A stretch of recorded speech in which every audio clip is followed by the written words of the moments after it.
चले बेटा review exercise number 13 start करते हैं, जो कि इस चैप्टर की लास्ट एक्सरसाइज है। रिव्यू एक्सरसाइज का जो पहला सवाल हमारे पास है वो मल्टीपल चॉइस क्वेश्चन है, यानी एमसीक्यूज है। हमें 4 ऑप्शंस देता है, उसमें से एक ऑप्शन हमने सही सिलेक्ट करना होता है। ठीक है, चले स्टार्ट करते हैं। फर्स्ट एमसीक्यूज, उसने हमसे क्या पूछा है। फर्स्ट एमसीक्यूज में वो कहता है each element of a sample space is called, ये बेसिकली सैंपल पॉइंट की डेफिनेशन है। उसने हमें 4 ऑप्शंस दिए हैं। जो थर्ड ऑप्शन है इसका राइट आंसर है। ये आपको 244 पेज पर इसकी डेफिनेशन मिल जाएगी, जो आपकी बुक के अंदर लिखी है। यहां पर each element of a sample space is called sample point, यानी जो सैंपल पॉइंट का हर एलिमेंट होता है वो सैंपल पॉइंट कहलाता है। जैसे कि यहां पर अगर कॉइन को टॉस करें, हेड आएगा और टेल आएगा, ये उसकी सैंपल स्पेस है, टोटल आउटकम्स, लेकिन उसका हर एलिमेंट वो सैंपल पॉइंट कहलाता है हमारे पास। ठीक है, तो ये डेफिनेशन है सैंपल पॉइंट की। ये चैप्टर के स्टार्ट के अंदर हम पढ़ चुके हैं बेसिक चीजें। जो सेकंड ऑप्शन है, सेकंड एमसीक्यूज भी वो हमारे पास बेसिकली डेफिनेशन है। An outcomes which represents how many times we expect that things to be happen, यानी जो आउटकम्स होती है ना, फॉर एग्जांपल एक सैंपल स्पेस है, उसकी कॉइन की आउटकम्स क्या होगी हमारे पास, हेड होगी या टेल होगी। अब वो कहता है कि हाउ मेनी टाइम, जितनी दफा आप मर्जी चाहें, वी एक्सपेक्ट के जो आपकी ख्वाहिश हो, हेड आए या टेल आए, जो आपकी फेवरेबल होगी, जो आप चाहेंगे। जैसे मिसाल के तौर पर मैं चाहता हूं कि हेड आए कॉइन को टॉस करें, जितनी दफा मर्जी चाहें, वो फेवरेबल आउटकम्स कहलाती है। बेसिकली ये डेफिनेशन है फेवरेबल आउटकम्स की। ये भी आपको पेज 244 पर मिल जाएगी। यहां पर इसी तरह उसने एमसीक्यूज पूछा है हमारे पास। ठीक है, चैप्टर के स्टार्ट के अंदर ये मैं डेफिनेशन काफी डिटेल के साथ पढ़ा चुका हूं विद एग्जांपल्स के साथ। अगर आपने वो डेफिनेशंस पढ़ी हैं 13.1 के लेक्चर्स के अंदर, तो फिर ये 5 या 4 एमसीक्यूज जो पहले है ना, आपके लिए बहुत आसान होंगे। ठीक है, अब आगे आते हैं नेक्स्ट थर्ड एमसीक्यूज की तरफ। हमारे पास जो थर्ड एमसीक्यूज है वो भी डेफिनेशन है। किसकी डेफिनेशन है वो साथ साथ मैं बताता हूं आपको। Third MCQs, which one tells us how often a specific event occurs relative to the total number of frequency event और ट्रायल, यानी जो हमारे पास स्पेसिफिक इवेंट, जिस इवेंट की भी हम बात करें, relative to total number of frequency और इवेंट के विच वन टेल्स, हमें क्या बताता है। बेसिकली ये भी रिलेटिव फ्रीक्वेंसी की डेफिनेशन है हमारे पास। ये आपको मिल जाएगी डेफिनेशन 252 पेज पे। किस पेज पर, 252 पेज पर। आपको मार्क करवा देते हैं, ये भी मैं पढ़ा चुका हूं। 252 पेज पे डेफिनेशन यहां पे लिखी है, आप देख सकते हैं। Relative frequency tells how often a specific event occur relative to the total number of frequency, it is calculated by this. ये भी डेफिनेशन है हमारे पास। ठीक है, और इसको कैलकुलेट कैसे करते हैं, जो टोटल फ्रीक्वेंसी आती है ना हमारे पास समेशन है, तो 1 by 1, यानी पहली फ्रीक्वेंसी को टोटल पे डिवाइड कर दें तो ये रिलेटिव फ्रीक्वेंसी कहती है। यानी हर फ्रीक्वेंसी को टोटल फ्रीक्वेंसी पे डिवाइड कर दें तो हमें रिलेटिव फ्रीक्वेंसी मिल जाती है। और इसका दूसरा नाम एस्टिमेट ऑफ द प्रोबेबिलिटी भी कहलाता है, जो कि हमारा नेक्स्ट एमसीक्यूज है।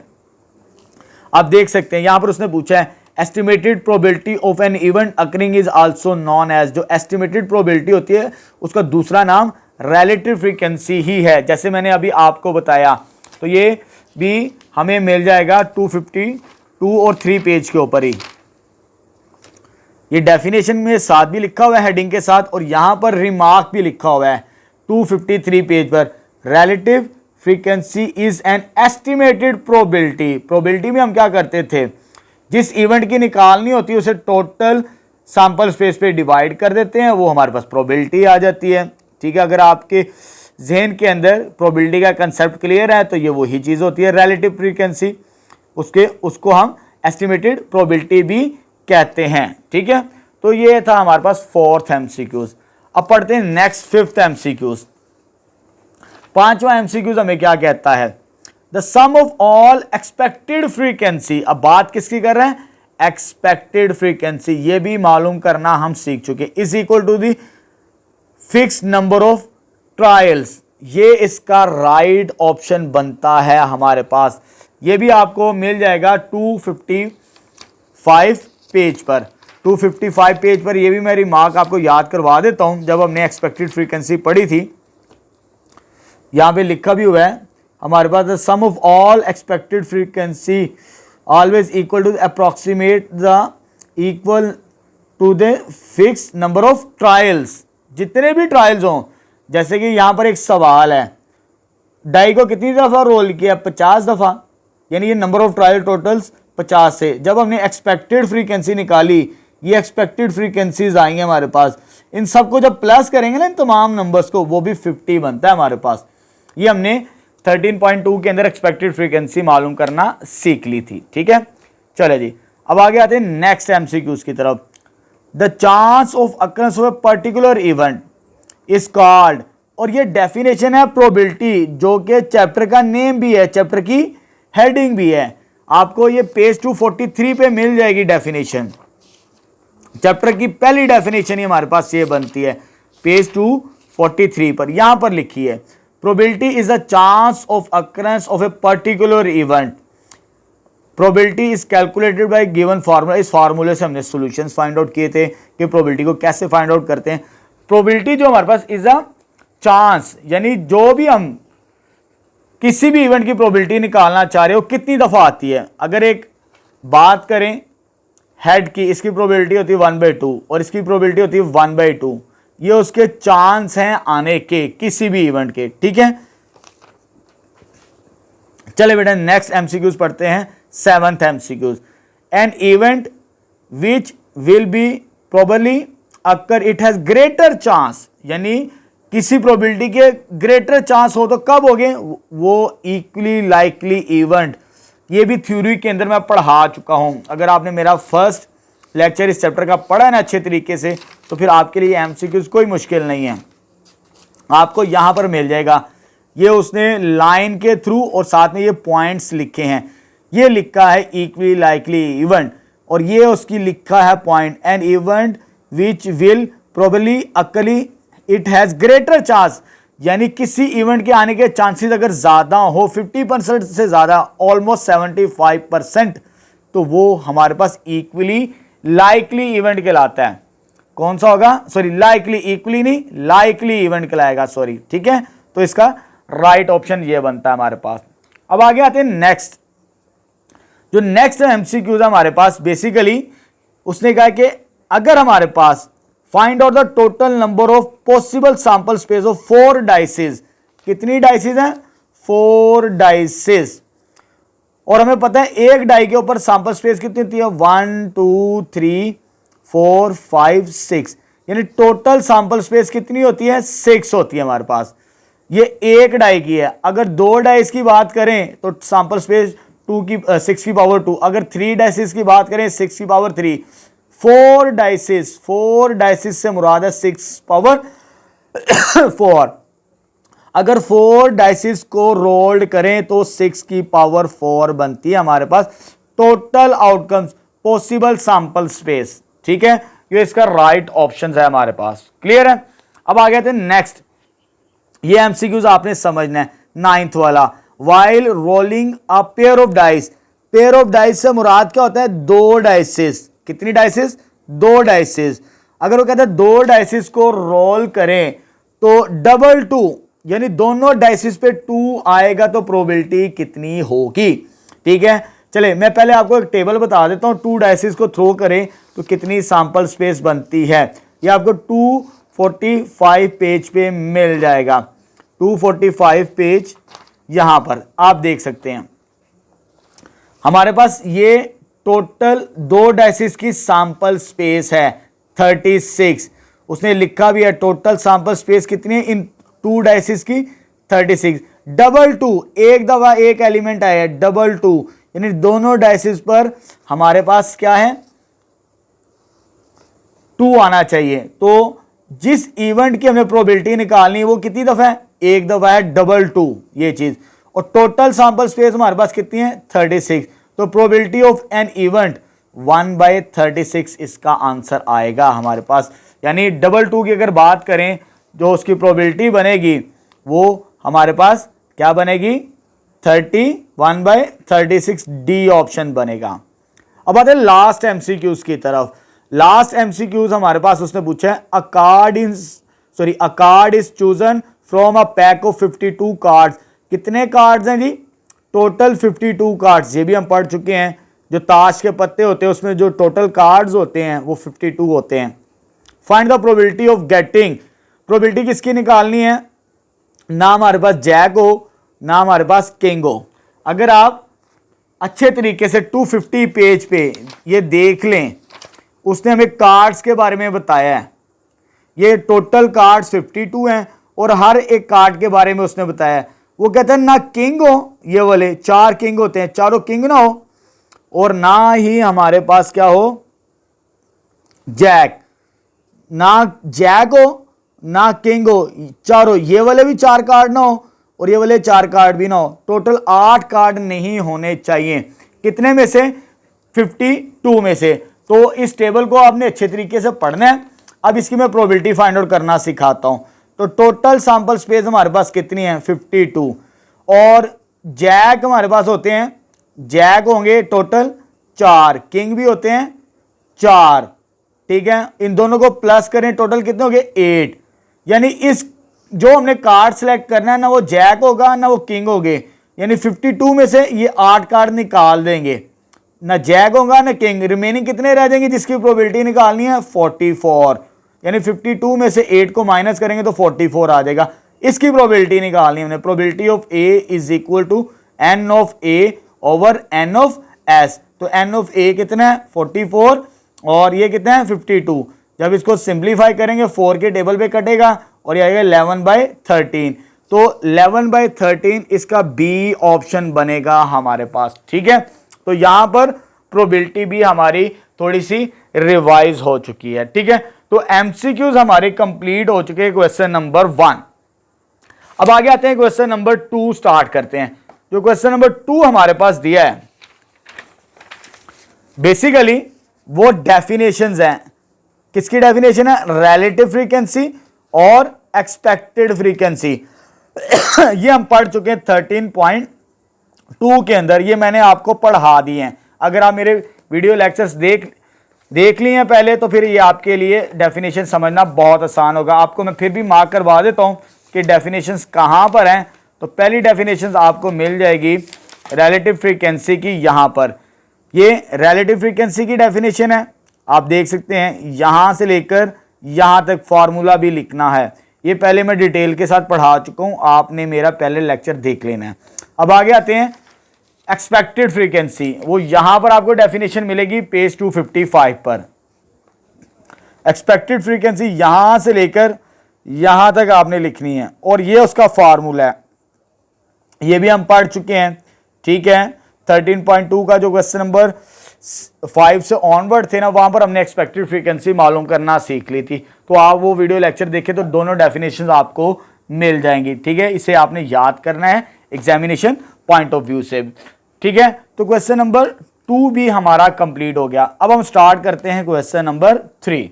चलिए बेटा नेक्स्ट क्वेश्चन नंबर 3 स्टार्ट करते हैं। हमारे पास स्टेटमेंट है an urn contains 10 red balls, 5 green balls and 8 blue balls. यानी एक अर्न के अंदर हमारे पास रेड कितनी है? वो हमारे पास 10 आ जाएगी, ठीक है। और हमारे पास रेड बॉल 10 है, ग्रीन कितनी आ जाएगी? 5 आ जाएंगी हमारे पास, और ब्लू कितनी आ जाएगी? 8। इन सब को प्लस करें जो टोटल बॉल्स आ जाएंगी हमारे पास वो कितनी आ जाएंगी? 23, ठीक है। यानी एक अर्न के अंदर 10 रेड बॉल्स हैं, 5 ग्रीन्स हैं और 8 ब्लू बॉल्स हैं। टोटल हमारे पास 23 बॉल्स हो गई। आगे वो कहते हैं फर्स्ट पार्ट प्रोबेबिलिटी निकाले ग्रीन बॉल्स। प्रोबेबिलिटी किसकी निकालनी है? ग्रीन बॉल्स की। तो बड़ा सिंपल सा फॉर्मूला है, प्रोबेबिलिटी हमने किसकी निकालनी है? ग्रीन बॉल्स की। जब हमने प्रोबेबिलिटी ग्रीन बॉल्स की निकालनी है तो n of g over n of s, ये फॉर्मूला हम पढ़ चुके हैं प्रोबेबिलिटी के अंदर। ग्रीन बॉल्स कितनी है? टोटल 5 और टोटल बॉल्स कितनी है हमारे पास? 23। तो ये प्रोबेबिलिटी आ जाएगी हमारे पास ग्रीन बॉल्स की। ठीक है, आगे उसने पूछा है सेकंड पार्ट के अंदर हमसे कि आपने प्रोबेबिलिटी बतानी है रेड बॉल्स की। प्रोबेबिलिटी किसकी निकालनी है? रेड बॉल्स की, यानी P of R, probability of red balls. तो फिर हम इधर लिखेंगे फार्मूले के मुताबिक N of R over N of S, यानी कितनी रेड बॉल्स हैं हमारे पास? 10 रेड बॉल्स हैं। कितनी है? 10 रेड बॉल्स। और टोटल बॉल्स कितनी है? 23। तो ये आ जाएगी सेकंड पार्ट की प्रोबेबिलिटी हमारे पास। ठीक है, अब चलें बेटा नेक्स्ट थर्ड पार्ट का सॉल्यूशन फाइंड आउट करते हैं। प्रोबेबिलिटी निकालनी हमने ब्लू बॉल्स की, प्रोबेबिलिटी ऑफ ब्लू बॉल्स। किसकी? ब्लू बॉल्स की। तो N ऑफ B, यानी टोटल बॉल्स कितनी है blue, divided by total sample space. तो हम प्रोबेबिलिटी इस तरह फाइंड आउट करते हैं। तो ये आ जाएगी हमारे पास ब्लू बॉल्स कितनी है 8 और टोटल कितनी आ जाएगी 23। तो प्रोबेबिलिटी हम पढ़ चुके हैं। प्रोबेबिलिटी का फॉर्मूला बड़ा सिंपल होता है। जिस इवेंट की प्रोबेबिलिटी निकालनी है, जैसे कि हमारे पास ग्रीन की निकालनी थी, ग्रीन कितने थे हमारे पास 5, तो टोटल पे डिवाइड कर दिया तो ये 5/23 प्रोबेबिलिटी आ जाएगी ग्रीन बॉल्स की। इस तरह सिंपल से हम फार्मूले से निकाल देते हैं। अब आगे आते हैं नेक्स्ट फोर्थ पार्ट के अंदर। उसने हमसे पूछा है नॉट अ रेड बॉल, यानी आपने प्रोबेबिलिटी निकालनी है नॉट रेड बॉल, यानी प्रोबेबिलिटी किसकी निकालनी है? जो कि रेड बॉल नहीं होगी, यानी रेड नहीं चाहिए हमें। कौन सी चाहिए फिर? ग्रीन और ब्लू, यानी हमने ग्रीन और ब्लू की प्रोबेबिलिटी निकालनी है। तो ये हमारे पास आ जाएगा N ऑफ ग्रीन कितने हैं और ब्लू कितने हैं ओवर टोटल सैंपल स्पेस। ये फॉर्मूला लिखवा दिया है आपकी आसानी के लिए कि हमें रेड बॉल्स नहीं चाहिए, यानी R नहीं चाहिए। तो फिर कौन कौन से बॉल्स मिलेंगे हमें? या तो ग्रीन मिलेगा, या हमें ब्लू मिलेगा, या ग्रीन मिलेगा, या ब्लू मिलेगा। ग्रीन और ब्लू टोटल कितने हो जाएंगे? इन दोनों को प्लस करना पड़ेगा। तो ये टोटल हो जाएंगे 5 + 8, क्योंकि ग्रीन बॉल्स कितनी है 5 और ब्लू बॉल्स कितनी है 8, और टोटल कितने हो गए 23। तो ये आ जाएगा हमारे पास 13/23। ठीक है बच्चों, अब आते हैं नेक्स्ट पार्ट की तरफ, लास्ट पार्ट क्वेश्चन नंबर 3 का। ये भी इसी तरह सोल्व करेंगे। उसने प्रोबेबिलिटी किसकी पूछी है? Not green ball, not green ball, यानी ग्रीन बॉल नहीं होगी तो फिर कौन सी होगी? अगर ग्रीन नहीं है, या तो वो रेड होगी, या तो वो ब्लू होगी, या तो वो रेड होगी, या वो ब्लू बॉल होगी हमारे पास। ठीक है, बिल्कुल उसी तरह इनको ऐड करते हैं, टोटल कितनी बनती है? रेड और ब्लू, टोटल सैंपल स्पेस पे डिवाइड कर देंगे, हमें प्रोबेबिलिटी मिल जाएगी। तो ये हमारे पास आ जाएगा रेड बॉल्स कितनी है 10 और ब्लू बॉल्स कितनी है 8 डिवाइडेड बाय 23। तो ये 18/23 हमें प्रोबेबिलिटी मिल जाएगी लास्ट पार्ट की। ठीक है, ये थोड़े से डिफरेंट थे, पहले पार्ट बिल्कुल आसान थे। जिसकी प्रोबेबिलिटी निकालनी थी उसी बॉल्स को हमने टोटल नंबर बॉल्स पे डिवाइड कर दिया तो प्रोबेबिलिटी मिल गई। ये थोड़े से डिफरेंट थे। उसने कहा नॉट रेड बॉल, जब रेड नहीं होगी तो कौन सी होगी? ग्रीन होगी और ब्लू होगी। इसमें उसने पूछा नॉट ग्रीन बॉल्स, ग्रीन नहीं होगी, फिर कौन सी होगी? रेड होगी या ब्लू बॉल्स होगी इसकी प्रोबेबिलिटी। तो ये हमारे पास क्वेश्चन नंबर 3 का सॉल्यूशन कंप्लीट हो चुका है। नेक्स्ट क्वेश्चन नंबर 4 स्टार्ट करते हैं। चलिए बेटा नेक्स्ट क्वेश्चन नंबर 4 स्टार्ट करते हैं। हमारे पास स्टेटमेंट है 3 कॉइन्स आर टॉस्ड टुगेदर, यानी हमने 3 कॉइन को टॉस करना है इकट्ठे। What is the probability? हमने प्रोबेबिलिटी फाइंड आउट करनी है, लेकिन यहां पर 3 कॉइन्स को टॉस करना है। यहां पर मैंने लिखा है 3 कॉइन्स की सैंपल्स हम बनाना सीख चुके हैं एक्सरसाइज 13.2 क्वेश्चन नंबर 6 के अंदर। 3 कॉइन्स, ये एक कॉइन हो गया, ये दूसरा कॉइन हो गया, ये तीसरा कॉइन हो गया। ये ट्री डायग्राम की मदद से हम 3 कॉइन्स की सैंपल स्पेस इस तरह बनाते हैं। आप देख सकते हैं 13.2 क्वेश्चन नंबर 6, वहां पर मैंने डिटेल से बताई है कि इसको कैसे बनाया जाता है 3 कॉइन्स को अगर हम टॉस करें। ठीक है, इस तरह आपने लेबल कर लेना है, हेड हेड हेड, यानी तीनों कॉइन्स अगर टॉस करेंगे तो तीनों हेड आ सकते हैं। Head head tail, head tail head, tail head head, tail head tail, tail tail head और लास्ट में टेल टेल और टेल। ये 8 सैंपल स्पेस बनती हैं हमारे पास 3 कॉइन्स की। आगे उसने हमसे डिफरेंट प्रोबेबिलिटीज पूछी है। फर्स्ट पार्ट के अंदर उसने कहा कि एग्जैक्टली 3 हेड्स, यानी आपने जो प्रोबेबिलिटी निकालनी है तीनों के तीनों क्या आने चाहिए, हेड्स आने चाहिए। अगर मुझे प्रोबेबिलिटी निकालनी इवेंट ए की तो यानी तीनों के तीनों क्या आने चाहिए, हेड्स आने चाहिए।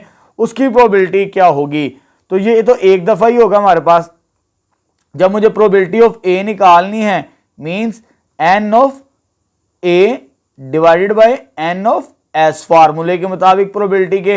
यानी ए के अंदर कितने एलिमेंट्स है, सिर्फ एक एलिमेंट है।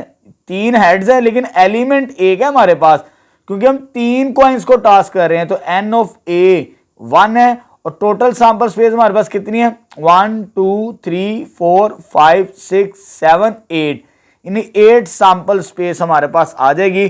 तो ये फर्स्ट इवेंट की प्रोबेबिलिटी आ जाएगी एग्जैक्टली 3 हेड्स। अब आगे आते हैं नेक्स्ट सेकंड पार्ट की तरफ।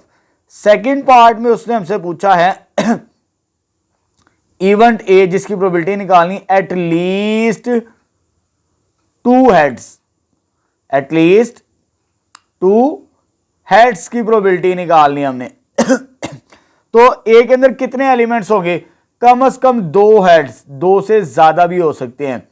एक ये वाला एलिमेंट होगा, इधर लिखते जाते हैं, यानी एटलीस्ट 2 हेड्स के अंदर ये इवेंट भी आता है, ये इवेंट भी आएगा हमारे पास, ये इवेंट भी आएगा, उसके बाद ये इवेंट नहीं आएगा, ये वाला इवेंट आएगा जिसमें 2 हेड्स होंगे, ज्यादा से ज्यादा 3 भी हो सकते हैं। ये भी नहीं आएगा, ये भी नहीं आएगा और ये भी नहीं आएगा हमारे पास। ठीक है, तो ये हमारे पास एटलीस्ट 2 हेड्स आ गए टोटल सैंपल स्पेस में से। अब मुझे इसकी प्रोबेबिलिटी निकालनी है, probability of A exactly 2 heads. तो फॉर्मूला क्या है, n of A over n of S. अब ए में कितने एलिमेंट्स है, 1 2 3 और 4 एलिमेंट्स है, 4 आ जाएगा। और टोटल सैंपल स्पेस कितनी है, 1 2 3 4 5 6 7 8, 8 पे डिवाइड करेंगे, ये 4 के टेबल पे जाएगा तो 1/2 आंसर आ जाएगा हमारे पास। एटलीस्ट 2 हेड्स की प्रोबेबिलिटी भी हमने निकाल ली। अब आ गए थे थर्ड पार्ट की तरफ। थर्ड पार्ट रिलेट करता है सेकंड पार्ट के साथ। वो कहता है हमारे पास जो अपने प्रोबेबिलिटी निकालनी है नॉट एटलीस्ट 2 हेड्स, यानी जो हमने प्रोबेबिलिटी निकालनी एटलीस्ट 2 हेड्स नहीं होने चाहिए, नॉट एटलीस्ट 2 हेड्स। ये तो हमने निकाली एटलीस्ट 2 हेड्स की, लेकिन इधर क्या पूछते हैं, नॉट, उसको इस तरह लिख लेते हैं ए डैश के साथ। जब मुझे probability of A dash not at least 2 heads की निकालनी है तो ये हम पहले पढ़ चुके हैं। अगर हमने एक इवेंट की प्रोबेबिलिटी निकाली हो और उसके नेगेटिव अपोजिट इवेंट की प्रोबेबिलिटी निकालनी हो तो हम ये फॉर्मूला यूज करते हैं यहां पर, ये वाला प्रोबेबिलिटी का, यानी प्रोबेबिलिटी नॉट की निकालनी है और ये मैं ऑलरेडी निकाल चुका हूं। इस फॉर्मूले को यूज करते हुए हम प्रोबेबिलिटी फाइंड आउट करते हैं। बड़ा सिंपल सा तरीकाकार है। आपने नॉट एटलीस्ट 2 हेड की निकालनी है, जो हेड की प्रोबेबिलिटी आपने निकाली ना एटलीस्ट 2 हेड्स की, उसको 1 में से माइनस कर दें। ये प्रोबेबिलिटी किसकी है, एटलीस्ट 2 हेड की, उसको टोटल में से माइनस कर देंगे 1 में से, तो नॉट एटलीस्ट की प्रोबेबिलिटी आ जाएगी हमारे पास। तो 1 माइनस 1/2, इसको सॉल्व करेंगे कैलकुलेटर से तो 1/2 इसका आंसर आ जाएगा हमारे पास थर्ड पार्ट का। अब स्टार्ट करते हैं फोर्थ पार्ट, लास्ट पार्ट इस क्वेश्चन का। इसको थोड़ा सा समझने वाला सवाल है। वो कहता है जिस इवेंट की आपने प्रोबेबिलिटी निकाली ना ए की, not exactly two heads, not exactly two heads, यानी आपने प्रोबेबिलिटी उसकी निकालनी है जिसके अंदर दो हेड्स ना हो। चेक करते हैं जी, यानी इसके अंदर दो हेड्स नहीं है, तीन हो सकते हैं, ये वाला भी हमें चाहिए, प्रोबेबिलिटी के अंदर ये भी आ जाएगा। ये टू हेड्स है, ये नहीं चाहिए, ये भी नहीं चाहिए, ये चाहिए हेड टेल टेल। ये दो हेड्स आ रहे हैं, ये भी नहीं चाहिए, ये चाहिए हमें टेल हेड टेल। इसमें भी एक हेड है, ये भी चलेगा टेल टेल हेड, और लास्ट में टेल टेल और टेल। यानी ये वो सैंपल स्पेस के पॉइंट्स हैं जो कि दो हेड नहीं रखते। जो दो हेड्स वाले थे उन्हें मैंने निकाल दिया, बाकी जितने बचे वो सिलेक्ट हो चुके हैं, इनकी प्रोबेबिलिटी हमने निकालनी है। तो प्रोबेबिलिटी ऑफ ए आ जाएगा हमारे पास एन ऑफ ए, प्रोबेबिलिटी का फार्मूला एन ऑफ एस। तो ए के अंदर कितने एलिमेंट्स हैं इस दफा, 1 2 3 4 और 5 एलिमेंट है। और एन ऑफ एस टोटल कितने हैं जी, 8, 1 2 3 4 5 6 7 8, 5/8 इसका आंसर आ जाएगा। तो यहां पर क्वेश्चन नंबर 4 भी हमारा कंप्लीट हो चुका है। नेक्स्ट 5 स्टार्ट करते हैं। चलिए बेटा नेक्स्ट क्वेश्चन नंबर 5 स्टार्ट करते हैं। अ कार्ड इज ड्रॉन, हमें एक कार्ड ड्रॉ करना है यानी निकालना है from a well shuffled pack of 52 playing card. यानी टोटल कार्ड हमें पता है 52 होते हैं ताश के पत्ते, उसमें से हमने एक कार्ड ड्रॉ करना है। What will be the probability of getting, first part उसने हमसे पूछा है किंग और a jack of red colour. अगर आपने ताश के पत्तों को अच्छी तरह देखा हुआ तो फिर आपके लिए सवाल बहुत आसान है, ठीक है। यानी फर्स्ट पार्ट के अंदर हमने जिसकी प्रोबेबिलिटी निकालनी है इवेंट ए की, किंग और जैक ऑफ रेड कलर, ठीक है। ये आपकी बुक के अंदर बनाया भी है कार्ड्स के बारे में डिटेल के साथ। यहां पर देख सकते हैं 250 पेज पे टोटल कार्ड्स कितने होते हैं, 52, ठीक है। और ये 13 13 13 और 13 स्पेड क्लब हार्ट डायमंड्स, और ये डिफरेंट कार्ड्स होते हैं हमारे पास, ब्लैक कलर्स में भी होते हैं और रेड कलर्स के अंदर भी। अब उसने कहा जो किंग और जैक ऑफ रेड कलर, एक रेड ये है, एक रेड ये है हमारे पास, यानी किंग और जैक, एक कार्ड ये हो गया, एक किंग रेड का और एक जैक ये वाला, यानी रेड कलर के दो कार्ड्स होंगे जैक और किंग, यानी ये मेरे पास हो जाएंगे दो किंग हो जाएंगे, ठीक है, रेड कलर्स के, प्लस दो जैक हो जाएंगे रेड कलर्स के। देख भी सकते हैं आप, ये दो किंग रेड कलर्स के और ये दो जैक्स रेड कलर्स के। टोटल हमारे पास कितने हो जाएंगे, एन ऑफ ए, यानी ए के अंदर टोटल कितने एलिमेंट्स हो जाएंगे, 4 एलिमेंट्स हो जाएंगे। इसकी प्रोबेबिलिटी मुझे निकालनी है फर्स्ट पार्ट, यानी प्रोबेबिलिटी ऑफ ए आ जाएगी हमारे पास एन ऑफ ए, जो कि फॉर्मूला है प्रोबेबिलिटी का, divided by total sample space. यानी 4 रेड कलर्स थे, 2 जैक हैं, दो किंग्स हैं और 2 जैक्स हैं रेड कलर्स के। इसकी प्रोबेबिलिटी हमने निकालनी है, तो 4 हो जाएंगे इवेंट जिसकी हमने प्रोबेबिलिटी निकालनी है, और टोटल सैंपल स्पेस कितनी होगी 52। और जब इसको सॉल्व करेंगे तो 1/13 इसकी प्रोबेबिलिटी आ जाएगी फर्स्ट पार्ट की। अब स्टार्ट करते हैं सेकंड पार्ट, ये समझने वाला पार्ट है, ठीक है। इसमें उसने कहा है कि आपने प्रोबेबिलिटी निकालनी not 2 of club and spade. ये आपको नजर आएगा स्पेड और ये नजर आएगा क्लब, यानी 2 की बात कर रहा है, 2 भी लिखा हुआ है। जो ताश के पत्ते होते हैं दो भी होता है, 3 4 5 से लेकर 10 तक, यानी 2 से लेकर 10 तक स्पेड भी होता है, क्लब भी होता है। लेकिन उसने कहा कि 2 नॉट 2। इस केस के अंदर हम क्या करेंगे, पहले प्रोबेबिलिटी निकालेंगे 2 ऑफ क्लब एंड स्पेड, पहले इसकी प्रोबेबिलिटी निकालेंगे, फिर उसके बाद हम नॉट अकरेंस की जो हम पढ़ चुके हैं 1 में से टोटल प्रोबेबिलिटी को माइनस करेंगे तो हमें नॉट 2 की मिल जाएगी। पहले हम 2 की निकालेंगे, उसको 1 में से माइनस करेंगे तो हमें सॉल्यूशन मिल जाएगा।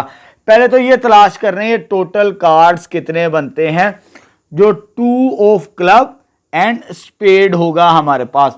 देखें ये स्पेड है और ये क्लब है। स्पेड में 13 होते हैं, क्लब्स के भी 13 होते हैं, लेकिन 2 उसमें से एक 2 वाला कार्ड होगा, एक स्पेड का होगा 2 वाले नंबर का और एक क्लब का होगा 2 वाले नंबर्स का, यानी टोटल 2 कार्ड्स होंगे इसके अंदर। हमारे पास कितने कार्ड्स होंगे, एन ऑफ ए, इसके अंदर 2 कार्ड्स होंगे, एक क्लब का होगा और एक स्पेड का होगा जिसपे 2 लिखा होता है हमारे पास। ठीक है दोनों ब्लैक कलर्स के कार्ड्स होते हैं। और जब इसकी प्रोबेबिलिटी निकालेंगे, इधर मार्क कर लें, सेकंड पार्ट यहां से स्टार्ट है। प्रोबेबिलिटी ऑफ ए, किसकी प्रोबेबिलिटी, एन ऑफ ए, यानी जिसपे 2 लिखा हो, क्लब हो और स्पेड हो। तो ये फॉर्मूला आ जाएगा प्रोबेबिलिटी 2/52, यानी 2 टोटल कार्ड्स हैं। टोटल कार्ड्स कितने हैं 52, 1/26। लेकिन अभी ये फाइनल सॉल्यूशन नहीं है, हमने प्रोबेबिलिटी किसकी निकालनी है, ए डैश, जिसे नाम देते हैं not 2 of club and spade, यानी जिसकी हमने प्रोबेबिलिटी निकालनी है 2 of club and spade, not की हमने 2 की निकाल ली, नॉट 2 की कैसे निकालेंगे, जब प्रोबेबिलिटी ऑफ ए डैश निकालना है तो उसे 1 में से प्रोबेबिलिटी माइनस कर देंगे 2 ऑफ क्लब एंड स्पेड। इसकी प्रोबेबिलिटी हमने कितनी निकाली, 1/26।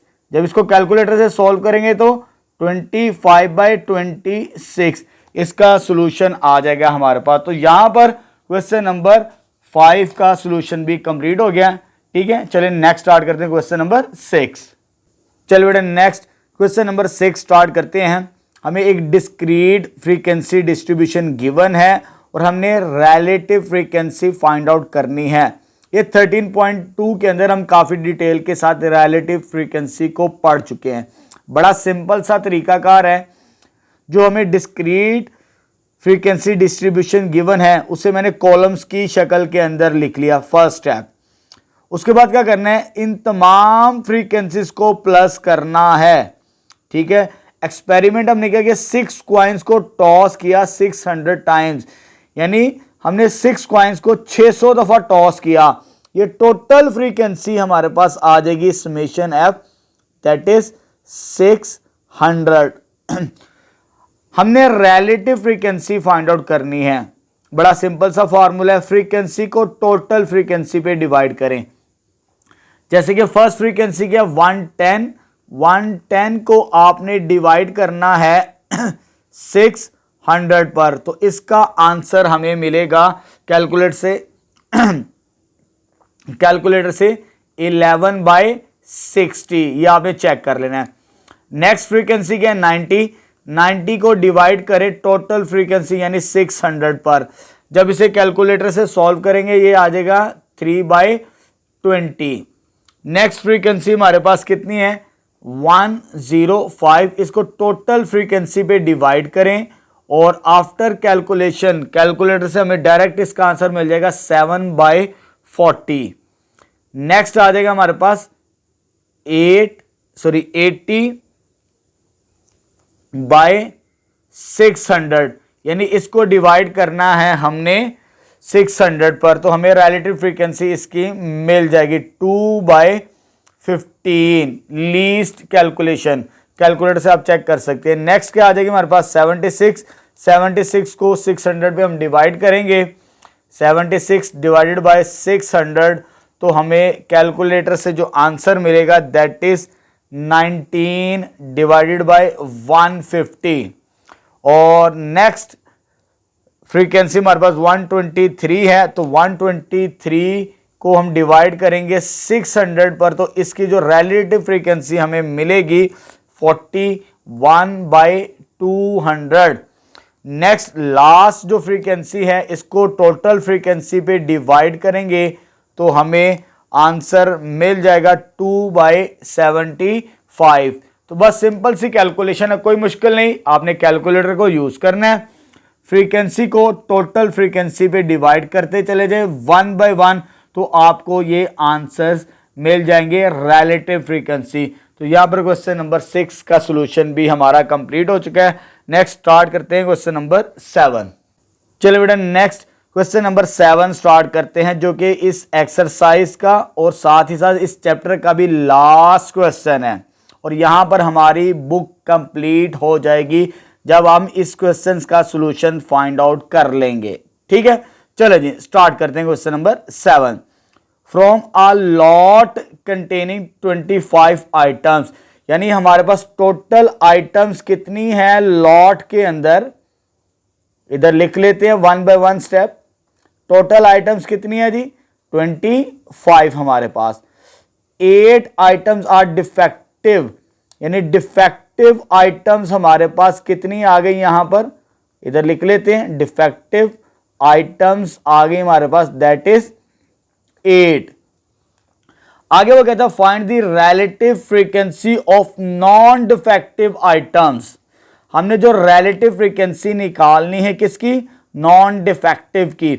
हमारे पास डिफेक्टिव आइटम्स तो हैं, वो कितनी है 8, तो नॉन डिफेक्टिव आइटम्स कितनी हो जाएंगी हमारे पास पीछे, उसे कैलकुलेट कर लेते हैं। सबसे पहले आइटम्स हो जाएंगी हमारे पास टोटल 17, यानी इसमें से इसको माइनस करेंगे 25 माइनस 8 और कितनी हो जाएंगी 17, क्योंकि टोटल हमारे पास 25 आइटम्स हैं, डिफेक्टिव आइटम्स 8 हैं और 25 में से 8 को माइनस करेंगे तो नॉन डिफेक्टिव आइटम्स हमें मिल जाएंगी लॉट की। ठीक है, तो फर्स्ट पार्ट इससे दो चीजें पूछी हैं जी, रिलेटिव फ्रीक्वेंसी। फर्स्ट पार्ट क्या पूछा है, रिलेटिव फ्रीक्वेंसी।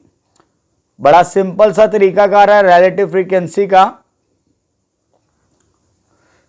उसके ऊपर हमें क्या करना है, फ्रीक्वेंसी को टोटल फ्रीक्वेंसी पे डिवाइड करना पड़ता है।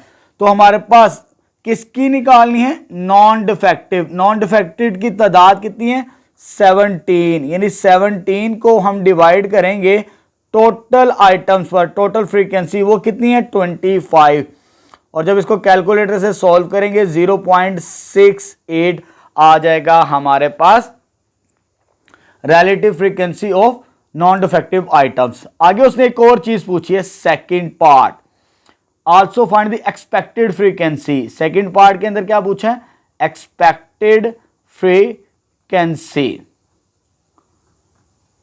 ये भी सॉल्व करते हैं, बड़ा सिंपल सा तरीकाकार है, n multiply by probability of A. ये फॉर्मूला है यहां पर एक्सपेक्टेड फ्रीक्वेंसी लिखना था, एक्सपेक्टेड डी, ये स्पेलिंग मिस्टेक्स, ये फॉर्मूला होता है हमारे पास। तो टोटल तो हमारे पास ये है 25 कैपिटल N। अब यह जो प्रोबेबिलिटी है, हमने एमसीक्यूज पढ़ा था यहां पर, अगर आपने एमसीक्यूज अच्छे तरीके से पढ़ा है तो तब मैंने आपको बताया था, एमसीक्यूज नंबर मैं बता देता हूं जो आपकी बुक के अंदर है। Estimated fourth MCQs, estimated probability is of an event, यहां पर लिखा है fourth MCQs, estimated probability of an event occurring is also known as relative frequency. Relative frequency basically ये प्रोबेबिलिटी ही है हमारे पास। ठीक है, तो ये प्रोबेबिलिटी की वैल्यू इधर पुट करेंगे जो हमने रिलेटिव फ्रीक्वेंसी फाइंड आउट की है, तो यह आ जाएगा 0.68। जब इसको कैलकुलेटर से मल्टीप्लाई करेंगे तो ये हमारे पास 17 आ जाएगा answer, expected frequency of non defected items. और हमें हमारा आंसर करेक्ट है क्योंकि टोटल नॉन डिफेक्टेड आइटम्स कितनी है 17 है। तो यहां पर हमारा सॉल्यूशन कंप्लीट हो जाएगा और साथ ही साथ बुक भी हमारी कंप्लीट हो चुकी है। ठीक है, अल्हम्दुलिल्लाह हमने पूरे 13 चैप्टर्स की रिव्यू एक्सरसाइज समेत तमाम चैप्टर की एक्सरसाइज को कंप्लीट कर चुके हैं। इंशाल्लाह नेक्स्ट वीडियोस लेक्चर्स के अंदर मैं कोशिश करूंगा आपको जो एग्जाम्पल्स हैं उनको हम डिस्कस करें जो कि आपकी बुक के अंदर है, चैप्टर वाइज एग्जाम्पल्स। ठीक है, इंशाल्लाह मिलते हैं नेक्स्ट वीडियो लेक्चर्स के अंदर।